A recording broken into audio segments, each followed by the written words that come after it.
Star Tollway sa mga hindi taga rito.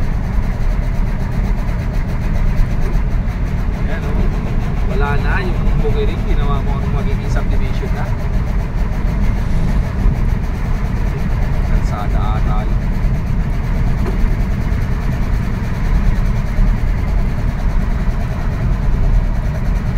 Nakalagay doon, Manila Straight Light Industry and Science Park or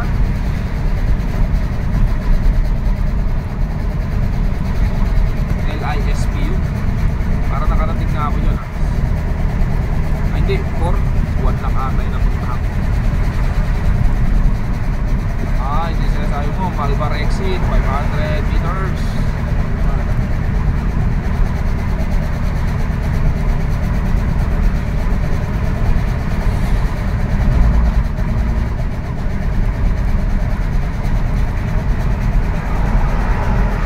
Malbar Street exit. Yan, Malbar. Mga tagal Malbar dyan. Batangas. Batangas ba yun?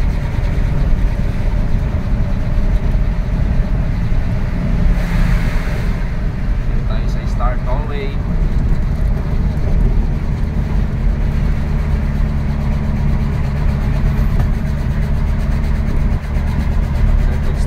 Road widening sila.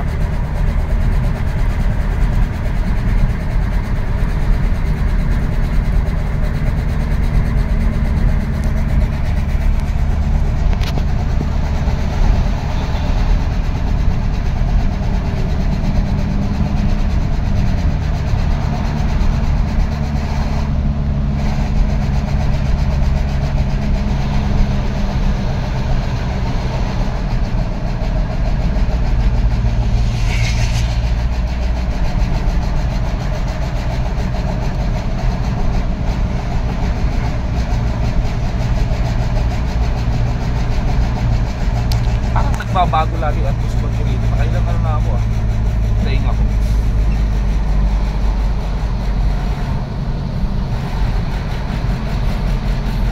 Diba?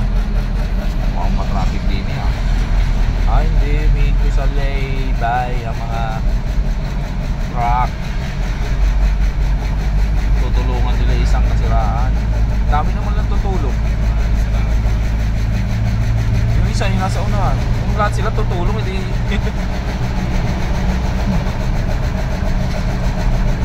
Sila magano, tulong. Pare-parehas lang silang truck eh. Yung iba na-discount yung mga delivery truck din sa ito. Tatapay sa gilid.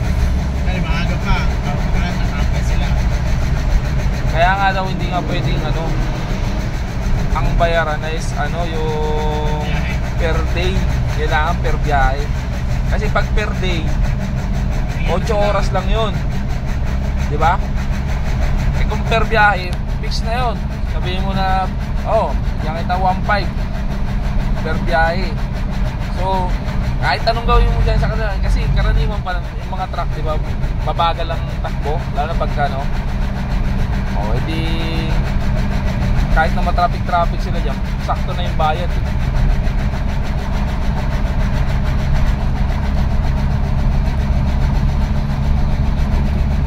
Ginagawa yung expressway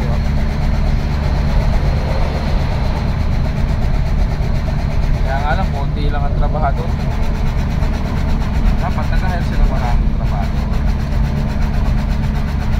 para maraming paswelduhan.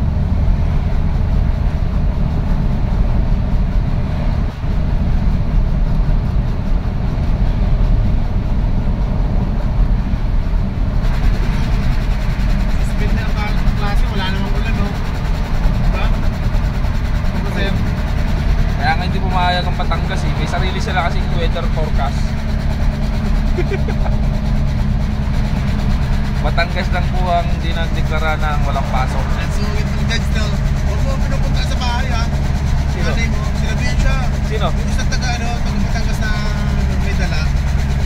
May dala sila Fidel, di ba? Matanda. 5. Yung dalawang matanda doon, yung isa. Ikaw ni Kanor. Ayaw ko lang pinapapunta ko pa yung magulang mo sa bahay ha. Sabi ni Judge. Pupunta sa bahay nila. Pupunta pa talaga sa bahay eh.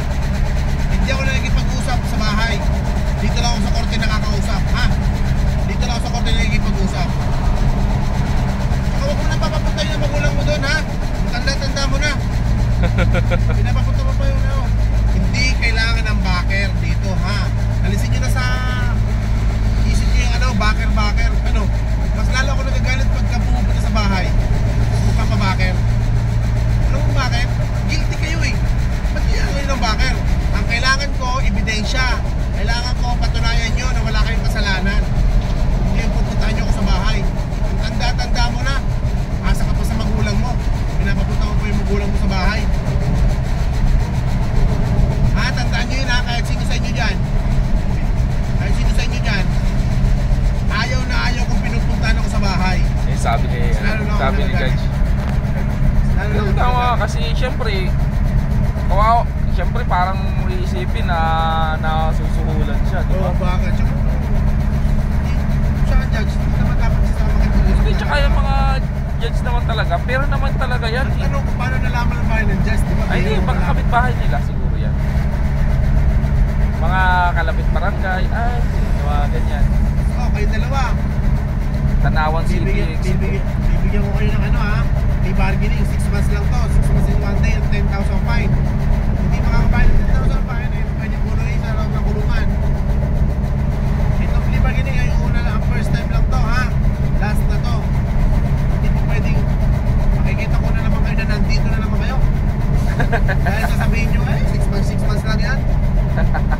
Hindi na po pwede ha. Ang plea bargaining is isang beses nyo lang to magagamit. Isang beses nyo lang to magagamit sa buong buhay nyo kung magkakakulong nyo. Ha? Tandaan nyo na section ano sila, 11 tsaka 12. Pinagalitan pala sila ni Judge.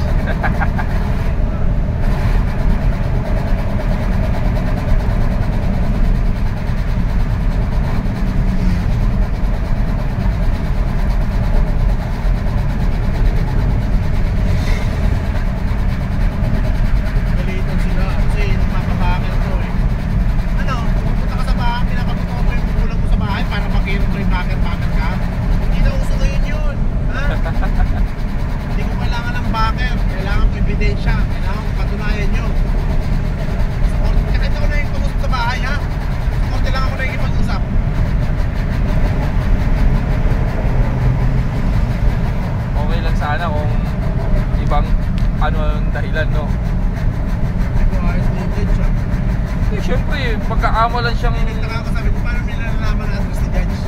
Diba? Kapitbahay siguro yan. Yan sabihin mo, subdivision nakatira si Judge. Eh, baka nakakapasok ng subdivision kung ano. Eh, kung luma yung mga ancestral house pa nakatira si Judge.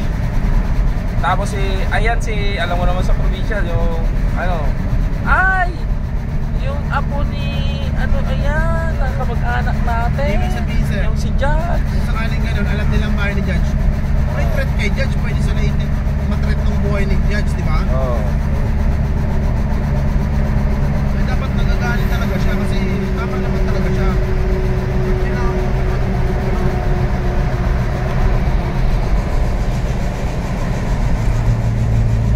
Ayan, nakalagay. Calamba, Manila, Derecho. Santo Tomas. Ito, pinadaanan na yung gitna. Tagal na to.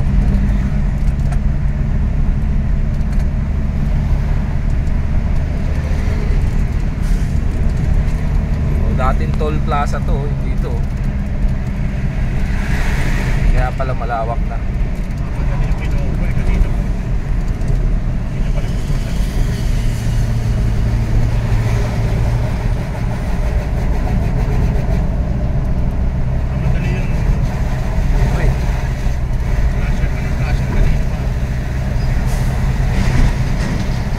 Kasi pinabigyan dito siya sa kanan, lumipat siya na kaliwa overtake.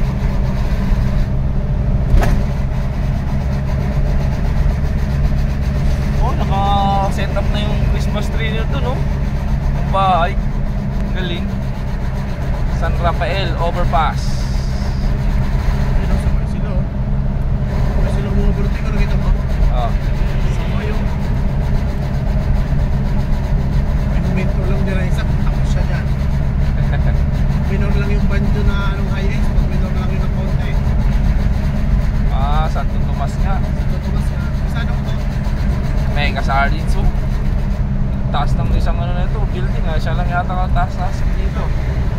May help. Ayun. Tumasiksin pa kung nasa Pablo Laguna na yun. Oo nga. Saan ko kasi? Star Tollway ends here. Oh. Tapos, anong ano na? SLEX na. Alam ba, Laguna. Na. Lubang. Galing oh.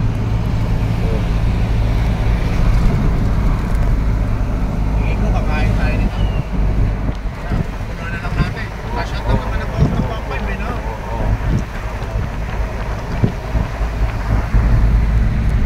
Okay, papasok na tayo ng SLEX.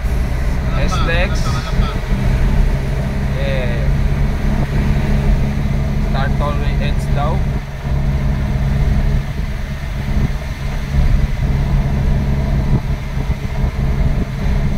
Pero nasan yung ano? Walang tawag to?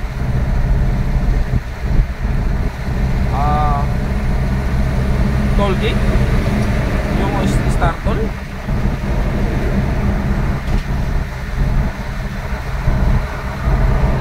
Ang hirap din ang bahay ng ganyan. Tapos expressway, mayroong na-discussion pala nun sa pool kagad. May plaza. Ito lang, dyan. Oo. Okay lang dyan, yung bahay mo dyan. Pero, Yata yun, ano? oh, mga pag-ibig yan. Pero dapat nandun, magkabanda rito. Kasi pag may na-discussion dyan, nakano ko malaking truck, yung bumubulusong, ay sus. Maganda lang kasi yung hangin, kasi sa sobrang ano ng mga ano, gumagat agad sa bahay mo. Ibig sabihin kung stagnant, Mga saging o kasagingan. kung stagnant yung hangin, di ba yung halimbawa walang hangin, pero dahil nga sa mga sakyan, na ano nila yung hangin, makakado sa bahay mo, pero malayo. Yung disgrasya mahirap.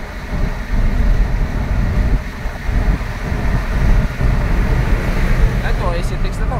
Ay, SLEX na eh.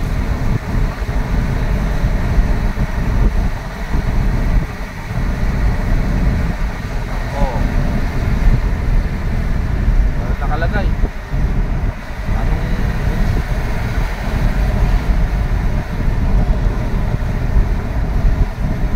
Lucena, Naga, Legazpi, Sorsogon, Pakanan.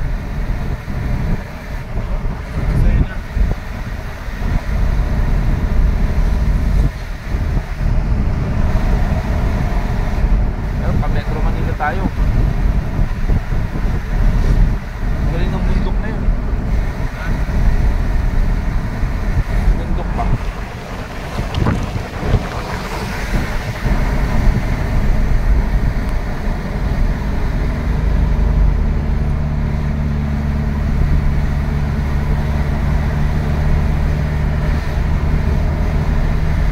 Walang toll gate. Wala. Tugtog. Diretso na. Isa lang may-ari nito. No. Itong pala. Okay. Parang open natin na tama? Open system.